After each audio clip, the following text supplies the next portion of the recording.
Here I am in France, ready for the 100th edition of the race. Always a spectacle, almost never predictable. This next 3 weeks will no doubt keep us entertained and reduce our productivity both at work and at home. Sadly, last year's winner Bradley Wiggins of Sky Pro Cycling will not be here to defend his crown, but all is not lost for us Brits, because runner-up from last year and teammate Chris Froome goes into this race as the bookmakers' favourite to stand on top of the podium on the 21st of July. His most recent victory came in June at the Criterium du Dauphiné, where he finished a full 4 minutes and 27 seconds ahead of key rival Alberto Contador of Saxo Tinkoff. But for Froome and all the other general classification contenders, this first week is all about staying out of trouble, avoiding crashes and not losing any time on your key rivals.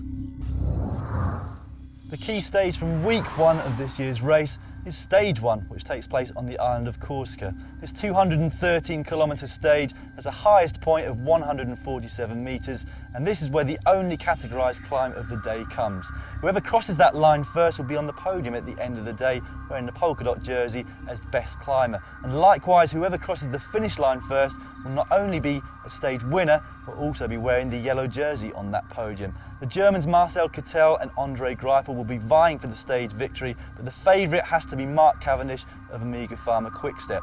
Cavendish has won the points jersey now in all three of the Grand Tours. He's also won the leader's jersey in both the Vuelta a España and the Giro d'Italia, but he's never worn the yellow jersey or maillot jaune as leader of the Tour de France.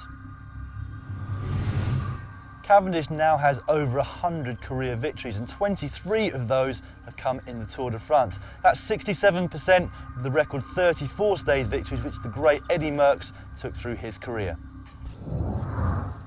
In 2013, Mark Cavendish is riding for the Belgian outfit Omega Pharma Quick-Step, having spent just 1 year at Sky Pro Cycling. It took them a while to perfect his lead out, but that was rectified at the Giro d'Italia, where his palmarès bulged even further, coming away with 5 stage victories and the red points jersey. It's also where he was christened with his new nickname Cannonball Cav by the podium announcer.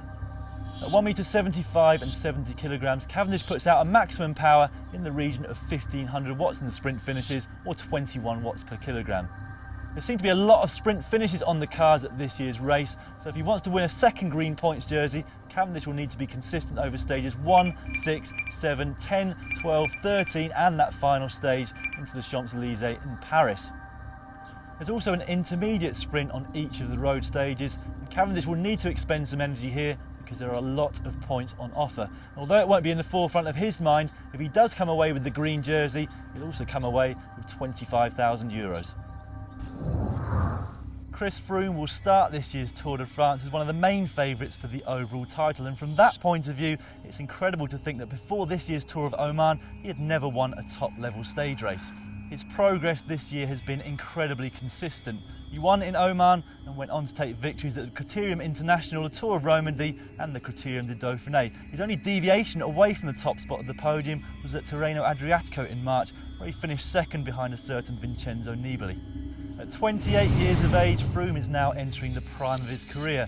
At 1m86 and 68 kilograms, he's fairly similar in stature to Bradley Wiggins, and although Froome's time trialling isn't quite up to that level, his climbing does appear to be slightly better. On the run-up to this year's Tour de France, Froome covered 4,412 kilometres of racing over 30 days. Last year, he covered 9,737 kilometres of racing, taking a silver medal at the London Olympics in the individual time trial, second place at the Tour de France and fourth place at the Vuelta.